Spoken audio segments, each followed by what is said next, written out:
Hey, what's going on, world? You know who it is? Zeus Cruz of Olympian Multimedia, giving you another segment of Get Things Done. In this particular segment, we're going to elaborate off our last segment when we were discussing a little bit about hardware when it comes to music production. We touched base just a little bit in that last segment about do you need the hardware in order for you to produce music? Because a lot of times your music is based off of what? Different type of samples, as far as loops and synths. And usually you need some type of piece of equipment, usually in the form of a MIDI controller, to manipulate the sounds the way you see fit, set certain parameters so that you can produce, you know, basically complete your music production. But in this segment, as we touched base on that last one, we discussed a little bit about how you could just use your computer and actually put together your music production and incorporate different types of effects and so forth and so on. So in this particular case, this is what I'm going to show you right here off the laptop. This particular program that I'm using is called Mixvibes. I put the link down in the description below. And this is really my go-to that I utilize a lot. It definitely offers a plethora of different types of sounds, different types of packs, loops, synths. It's pretty much your total music production that you would see in any other type of DAW. Maybe not as in depth as a DAW, but it serves its purpose to at least create, like I mentioned before in the last segment, to create that template, and then you can always add to it. So as you see here, we're in the store. Just to let you know early on that this is subscription based. So for $7.99 a month, you can go ahead and subscribe to it, and all its features along with all its sound pools and packs will be available to you. Or you could pay upfront for the whole year, and that'll run you about $50. Either way, it's pretty much affordable, and it'll definitely get your feet wet, so to speak, when it comes to music production. The overhead, as far as having to know the ins and outs of it, is pretty fairly minimum. It's very easy and intuitive to pick up fairly quickly. As you notice here, I do recommend, though, if you're using a laptop, to have the capability of having a touchscreen. It makes it a lot more easier, as it's pretty much formatted, as you'll see in a moment. It's formatted as pads, as mix pads. But you can easily control it with your keyboard as well. You know what I mean? It might be a little bit of a learning curve with that, but you'll get the gist of it. As you can see here, it's all kinds of different types of packs. They're always putting out new ones, different types of sounds. They also have specific artists that come to this program or this particular app, in which you could check out their sound pools and, obviously start creating. They also have it labeled with the different genres if you're looking for a particular feel. And then you scroll down, and then you can just notice all the packs. And as you can see, they pretty much update it every week, and there is like so many on here that you can utilize. The neat thing about this too is that you might start off, in this particular case, for example, like a trap dance hall. You might use that sound pack, but you can incorporate other sound packs into your production, which is pretty neat. If you go ahead and just open one up, they give you a nice little description of what you're expecting with this particular sound pack or sound pool. They let you know the BPMs, how many loops and drums are involved, and the main keynote that it runs off of. You go ahead and press open, and as you can see, it's in mixed pad form. As you notice in the top, you can set it up for your BPMs, but you also can set the formatting of it, where you just want to create a loop, you want to create a sequence, you want to create the drum, Or maybe you want to skip all three of them parts and you could just go straight to song and just orchestrate your whole production right off of rip. If you notice here on the side, you also have more options that's available to you. It condenses the window of the pads, and as you notice at the bottom, it'll let you know more information as far as, again, what BPMs you set it at what beat template that you're setting it up as, whether it's 4, 8, 12, 16, or 32 bar sets.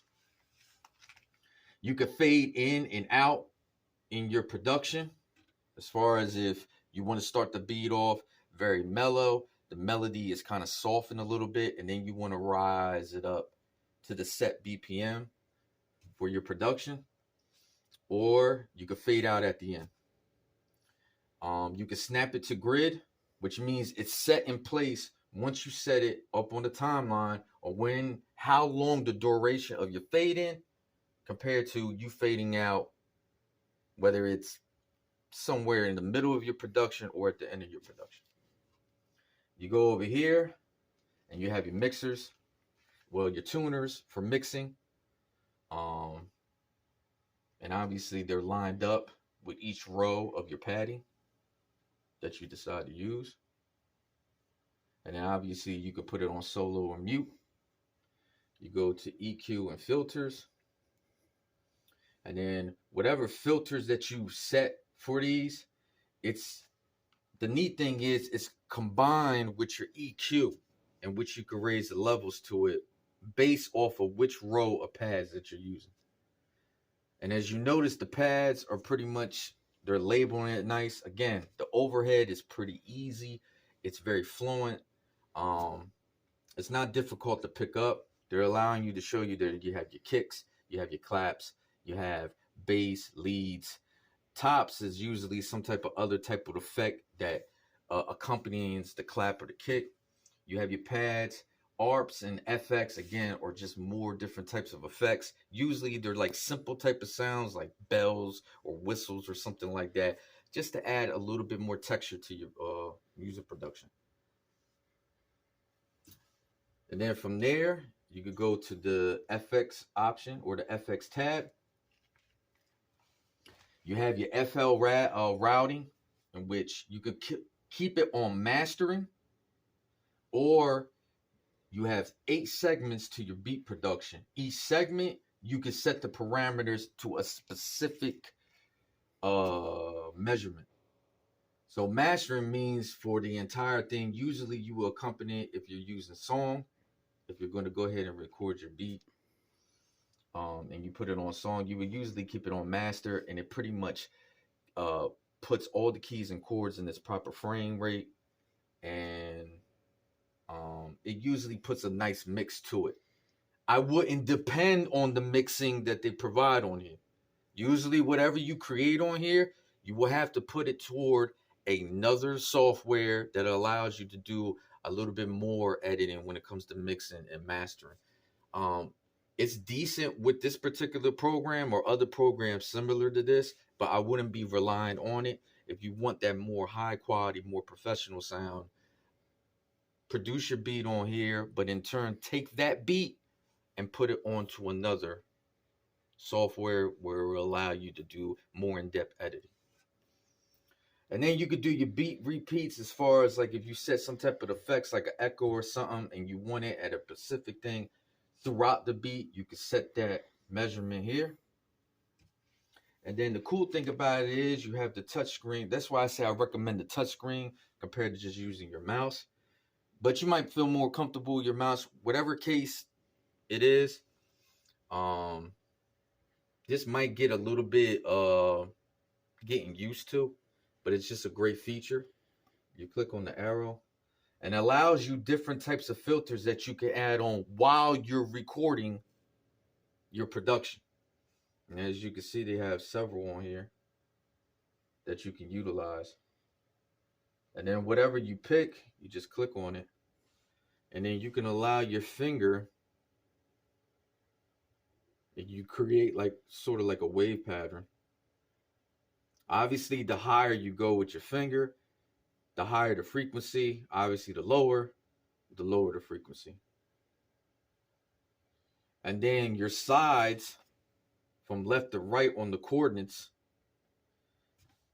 that allows you to give a little bit more of a wavelength to your frequency or to your effect. You know what I mean?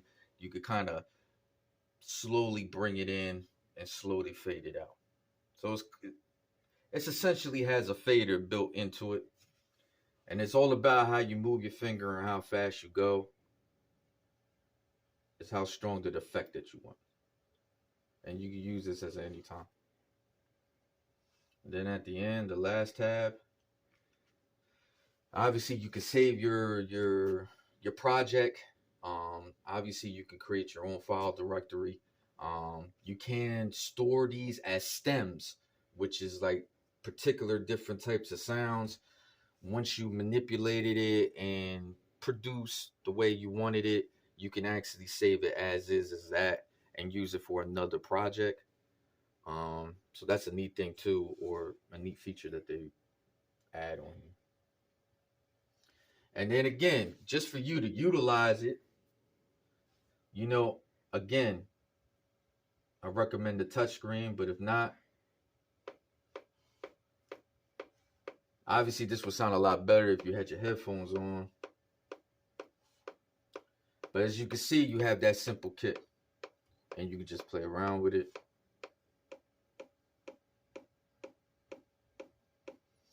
You also have what is called a timer on here. It's a time loop mechanism where it allows you to time yourself as far as when you want to add your next piece of audio. So everything's in sync and everything's is on time.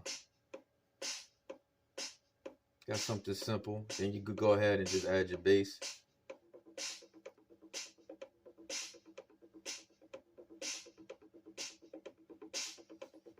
And then maybe you want to add a pad to it.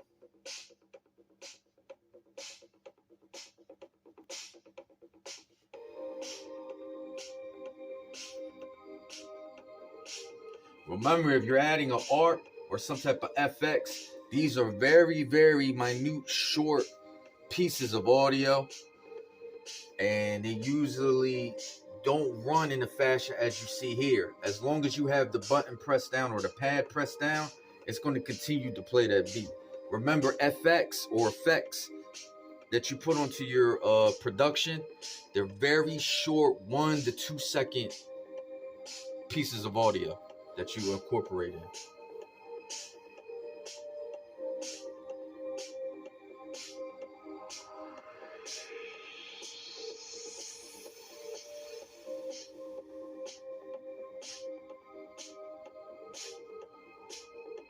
And you notice how it stopped and it's not keeping going because it's not on a continuous loop compared to if you're adding a kick or a clap or some type of lead or a pad. You know what I mean? You see it as a continuous loop. Here with the effects, you don't get that. So obviously timing is important so you don't offset your melody. And then you go ahead and use your effect. And you see how it changes in frequency. Or you could go faster. And it gives it more of a wavy, dreamy type of effect.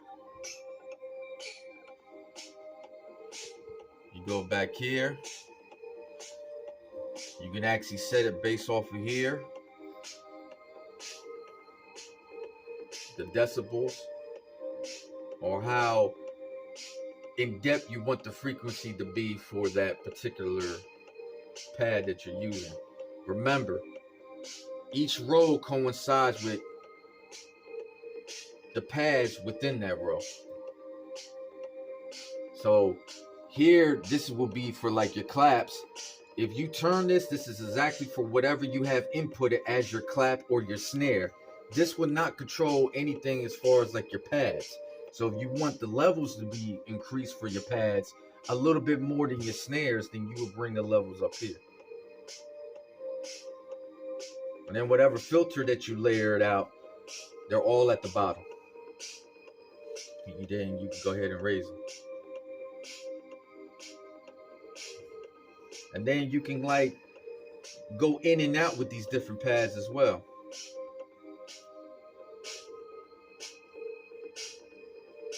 Now you just got your snare playing, which is also referred to as hi-hats.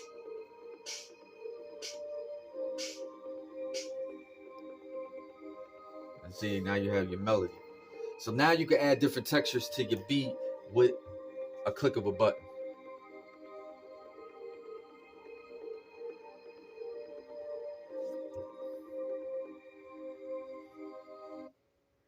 And there you go. You have your master level over here, so you can actually put it at the decibels that your audio, where you want your audio to be. Your record button is up here.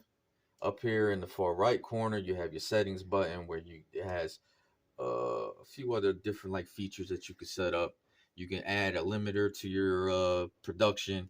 Again, the master clock is the beat formatting, where you want to set it at 4 to 8 to 12 to 16 or 32 bar sets.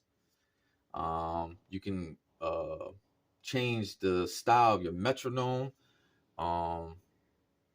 If you don't know anything about metronome, it's good to instill that in your production. It allows you to stay on beat based off what your master clock is or your beat formatting. And then you can change the sound of it and the volume of it. You could change the controls as far as your mixer knobs, make it more linear or non-linear. And then the neat thing about this is, if you are going to use this with your DAW, this is specifically designed for Ableton.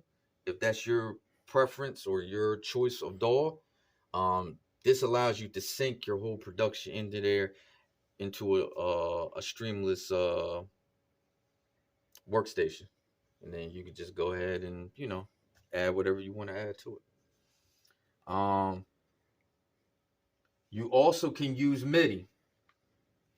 So the biggest thing with this is, I don't know offhand all of the different type of MIDI instruments that you can use, but you can map out your buttons accordingly to how the program is set up.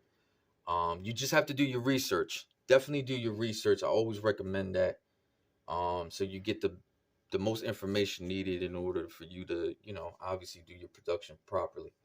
Again, I remember I was telling you about the stems. You can export your stems, and then you can set the formatting for it.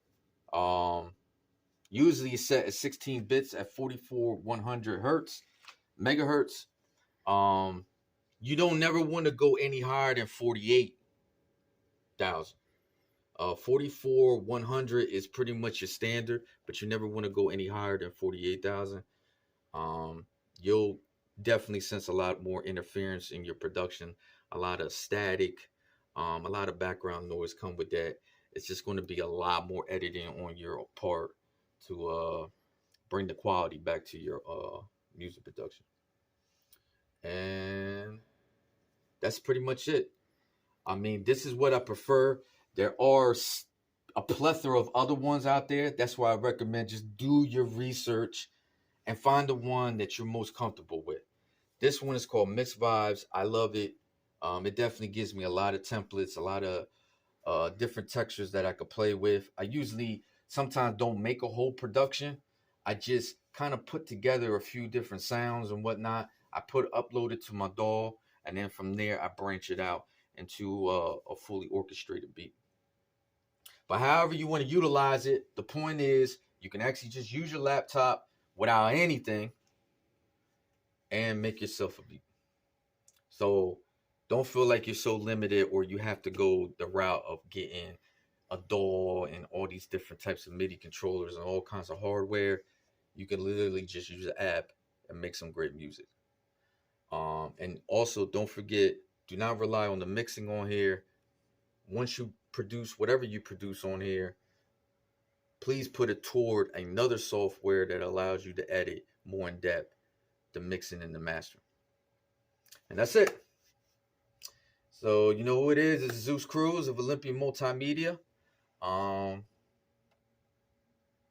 guess the only thing left to say is, get things done. Get your music production off. Check you later.